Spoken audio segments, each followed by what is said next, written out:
Assalamu alaikum wa rahmatullahi wa barakatuh. Bandiraɓe fulɓe, on calminama kadi salminango. On calminango salminango wondugo e neydi e yidde e gilli fof. Ɗum noon hande eɗen jokka golle tan no kewɗen wadde ni. Rogere men ɓendude nde en kalino ko fari e tafgo réseau. En tafino weeyo, c'est-à-dire en créi réseau bannoɗo ordinateur uji tati mo holla mon ko mbaɗaɗen ko ɗo ɗum ɗo yimɓe banno. Voilà, comme no jiruton ɗo ni tan en ƴeftino ordinateur uji 4 en mbaɗi weeyo men taw waɗi tan ko ordinateur uji 4 en mbaɗi ni exemple ordinateur fof en dokki ɗum adresse IP puɗɗoriɗo 192.168.0.0 won adresse réseau. En mbaɗino test uji men en tawi ko ordinateur PC1 o ne wawi haldude e PC2. Kono somo haalde e PC2 PC1 sone haalde e PC2 rewata koye ko woni ɗo hakkude ko woni hakkude ko noon wiyete ko switch. Hande noon kalnami moon holko kewata e switch o, holno oɗo switch waɗata ha ordinateur PC1 wawa haldude e PC2. Eyyi ɗum noon mi ƴefti yeru goto mo liggorɗen pour mi wawa hollude mon no hannirta ni. So tawi en garti e ko jiiton ɗo ko holno switch gollirto. So tawi en mbi holno switch gollirto, ɗum ɗon firtuki eɗen jiiɗi andude so tawi PC1 yiɗi haldude par exemple ɗo joni so dokki yeru PC1 yiɗi haldude PC4 holko kewata, walla so PC1 yiɗi haldude e PC2 holko kewata, holno waɗata oɗo switch oɗo, hol nafoore mum. Eyyi ɗum en jiyan ɗum hande noon ko ɗum woni ko kalten ko. PC donc switch ko kañum ko wiyete ko commutateur walla e français. Pular kam mi alana ɗum min gandalam yettaki ɗon, mi alana ɗum inde. Eyyi switch noon kañum nafoore mum so tawi ordinateur uji jiɗi haldude ordinateur PC1 e PC2, PC1 kañum nelda ɓatake walla nelda message e PC2 ala ha ɗo switch o kañum nawata message o ha yetto PC1. mais holno waɗata ko pamaton mi anda so ɗum jiya hakkude ordinateur e switch ne waɗi ɓoggol ngol ene ñiɓa e switch o ngol ummi koye ordinateur o to ñiɓaɗo ɗum ɗon wiyete ko port walla mbiyon damal. Port noon damal noon ne waɗi numéro. Kala port ene waɗi numéro. Joni ɗum ɗo joni mbiyan joni port o ko E0 ɗum ko yeru han hokka ɗo. Ene wonde so en ƴeewi PC2 oɗo o jokkodiri e switch o rewi koye port damal bitengal E1 o. Eyyi so tawi kadi en ƴeewi oɗo switch mo joguiɗen ɗo switch SW1 oɗo switch omo jokkodiri kadi e switch goɗɗo mo biyeteɗo SW2 jokkodiriɗi ko oɗo ngolɗo ɓoggol. Gandon noon ngolɗo ɓoggol en won ɓoggol jokkodirgol switch oɗo switch 1 e switch 2 o ene serti e ɓoggol ngolɗo jokkodirgol PC1 e switch 1 o. Eyyi ko ɓoggi ɗiɗi certuɗi. Ko mbiyete tubankore ko so tawi eɗen jiiɗi wadde jokkodirde élément ɗiɗi de même nature ɗum ɗon jiiduɗi tan nanduɗi élément ɗiɗi nanduɗi sen jiiɗi jokkodirde ɗumen ko woni ordinateur walla switch kutortoɗen ko ɓoggol RJ45 croisé ngol. Donc kangol won ɗo gandon kam on ji o yalti koye port biyeteɗo E2 de E2 switch 1 o faye E2 switch 2. Eyyi c'est-à-dire so yiɗi faade e oɗo switch 2 o il faut o rewa e E2 o yalta e E2 o mbiyannomi E2 makko kanko o faya E2 o to E2 switch 2 o. Eyyi ɗum ɗon ene waɗi maana no fewi. So tawi en ƴeewi kadi PC3 o jokkodiri e switch o koye o rewi koye port biyeteɗo E0 mais E0 switch 2 so tawi kadi en ƴeewi PC4 kañum on jokkodiri e switch o koye port biyeteɗo E1 o eyyi ene waɗi important comme no mbiɗen ni tan port ko ɗum naforum ko holɗum port naforum so tawi ordinateur uji ene jiiɗi jokkodirde so tawi ko kañum fof koɗi ñiɓaɗi e switch o ko port uji ɗi wallata ɗi jokkodirde walla ni hay nder ordinateur nder hen ne waɗi programme uji goɗɗi so tawi ɓe jiiɗi haaldude ɗi kutorto ko port uji par ce que port fof ne waɗi numéro makko joni yeru so tawi oɗon gandi ko wiyete HTTP ɗum ko protocole donc so protocole HTTP kañum hutorto ko port 80 so tawi ko FTP kañum hutorto ko port 21 donc kala programme informatique ene hutoro port par ce que port ko numéro ganduɗa hoore ma ene walla programme uji ɗi mbawa jokkodirde mbawa haaldude eyyi mo fof ne andi hol damal rewata pour haaldude e goɗɗo o kadi andi kañum hol damal rewata pour haaldude e goɗɗo o heddoro noon ko an informaticien o aɗa jogui liberté change numéro uji ɗi eyyi sa wela mbiya min to liggotomi ɗo e gollirgal am so tawi neɗɗo yiiɗi hutorade ko wayno HTTP port ko fate web hutorto au lieu no hutoro 80 mi wiye o hutoro 80 eyyi walla mi wiye hutoro port mo belami 80 par exemple pour hokkude yeru han eyyi ko ɗum ɗon port nafata protocole noon bon protocole ça permet holko nafata protocole informatique eɗen gandi gueɗe ɗiɗi so tawi jiiɗi haaldude ɓe pamodirta il faut ɓe ƴeewa holno ɓe kaldata donc so tawi aɗa jogui systéme walla programme kañum famodirta jiiɗi haaldude e port goɗɗo haaldude e programme goɗɗo ene wawi hutorade protocole kañum par exemple mi haala français an aɗa haala anglais kono oɗo protocole wallata men famodirde eyyi ɗum ɗon woni protocole TCP/IP protocole IDP protocole eɗi keewi oɗon gandi eyyi ɗum ɗon dottirɗen eko mbatten ko fati e switch kañum ene jogui ko wiyete table de MAC ko holɗum ene wodi hunde ne wiye adresse MAC ene serti e adresse mo jiiɗen e vidéo men ɓennuɗo o adresse mo jiiɗen vidéo men ɓennuɗo o ɗum ko adresse IP enen koyemen mo dokketen machine fof gonɗo e réseau jogoto ko adresse IP mo jiida mo nandani e machine goɗɗo kono adresse MAC noon ene serti kadi e adresse IP adresse MAC kañum ne kala ordinateur walla kala kutorgal taw ko réseau par exemple dokken yeru ordinateur ene jogui adresse MAC guila fewna ene wondi hen ene ardi hen oɗon adresse ala fof mo nandi e ordinateur uji aduna ɗi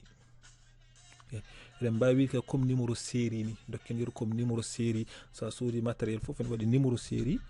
série o joni ala mo numéro série o joni ala mo nandi ko unique eyyi adresse MAC ko noon tan potton famirde on famuya potton jogade ko fa pour adresse MAC chaque ordinateur en jogui adresse MAC to ko ɓe mbiyata unique eyyi bajjo ala mo nandi eyyi ɗum noon oɗon adresse no waɗi fayida no fewi ene walla switch ko wonɗo hakkude ko switch jokkodiral hakkude ordinateur uji ɗi ɗum jogui ko wiyete table so tawi ordinateur uji ene kalda ordinateur uji kalduɗi ɗi o jogata adresse uji men o waɗa e table MAC eyyi dokken yeru joni so tawi dokken yeru joni on jii table o joni so tawi ɗi cuwa haaldude table o haydara ala hen ko vide mais darto ɗon jii ɗo to mbami curseur o on jii ɗum ko interface E0 ɗum ko port uji ɗi gonɗo interface ɗo woni port so tawi to ñiɓete ɗo on ji eɗen padi entre E0 kañum eɗen foti jogaɗo adresse ɗo woni kadi adresse MAC eyyi pour switch DO kadi ko noon. mais joni table o haydara ala ko wonata hen to tawi ordonnance ɗiɗi cuwata o haaldude table o wonata ko vide. joni so tawi PC1 yiɗi haaldude e PC4 holno mbatten? ƴeewen PC1 ina yiɗi haaldude e PC4 holko kewata? so PC1 yiɗi haaldude e PC4 holko kewata?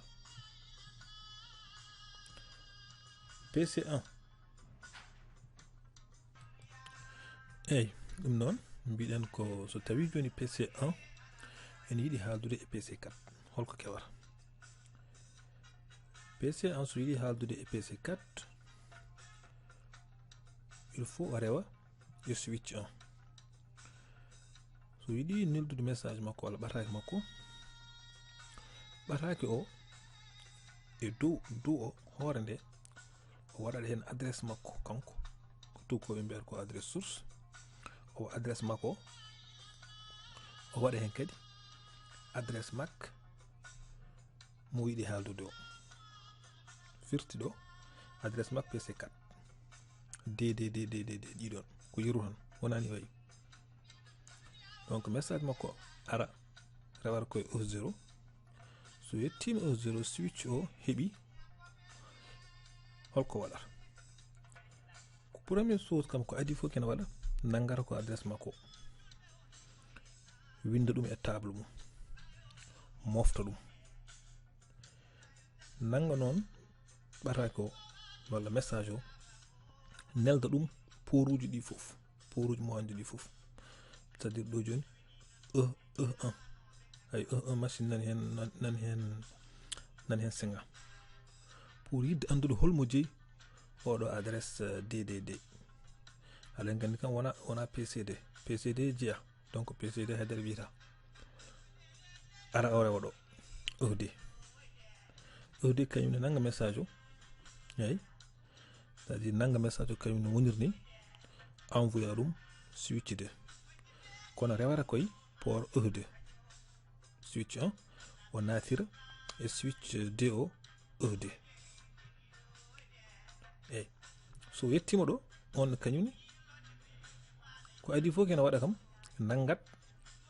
no wiyatno nangat adresse makko nangat adresse makko PC1 o winda ɗum e table makko kankone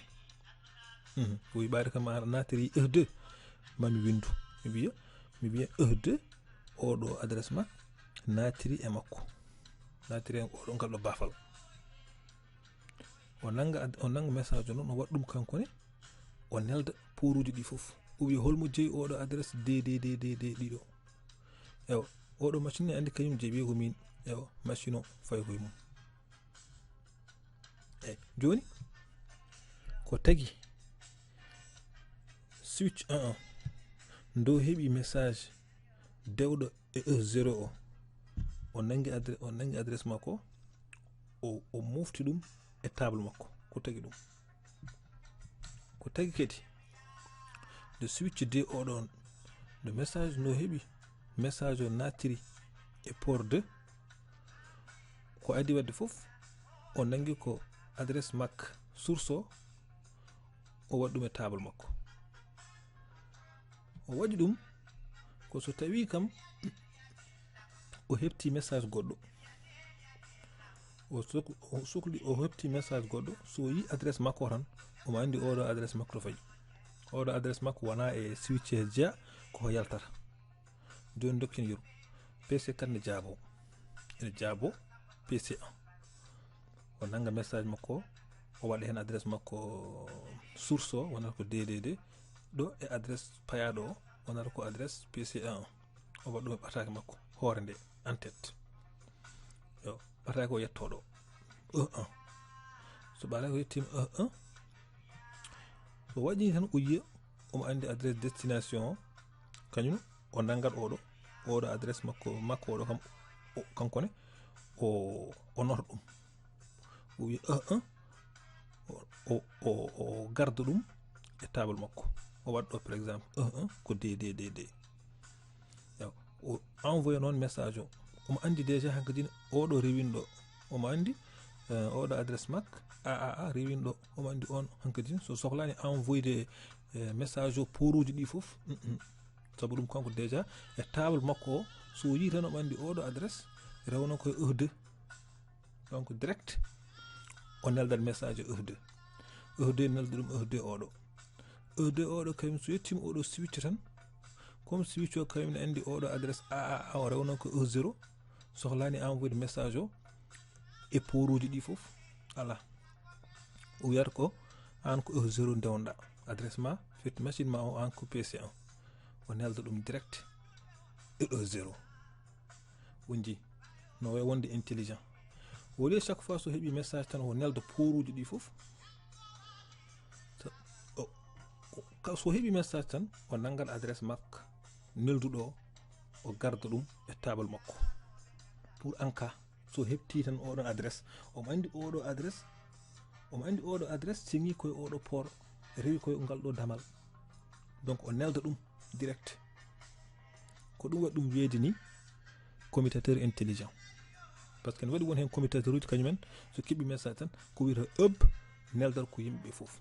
ɗum noon en adda ko wiyete ko réseau ko mbiyata coalition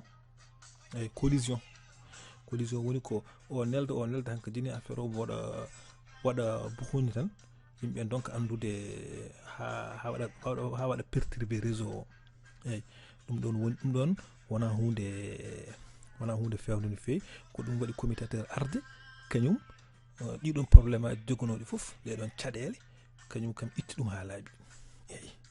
donc ko ni commutateur ko ni switch gollirto eyyi ko ɗum waɗi ɗum wiyede commutateur intelligent ɗum noon bandiraɓe on calminama moni kala inde mum e yettode mum so tawi tan wonko caɗele tan jogui ɗon on paamani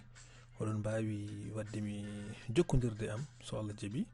mami famnu mon no hannirta ni kala to gandalam ngal haaɗi hen mami famnu mon mais kam ɓurda wiide tan ene waɗi nafoore no fewi famde holno commutateur gollirto eyyi so tawi ordinateur jiiɗi haaldude e ordinateur holno commutateur o waɗata gueɗe ɗe ko comment ça se passe ɗum ɗon no moƴƴi andude eyyi sa andi ɗum a faami ɗum tan hankkadine ko heddi ko weeɓirte no fewi ɗum noon on calminama moni kala inde mum e yettode mum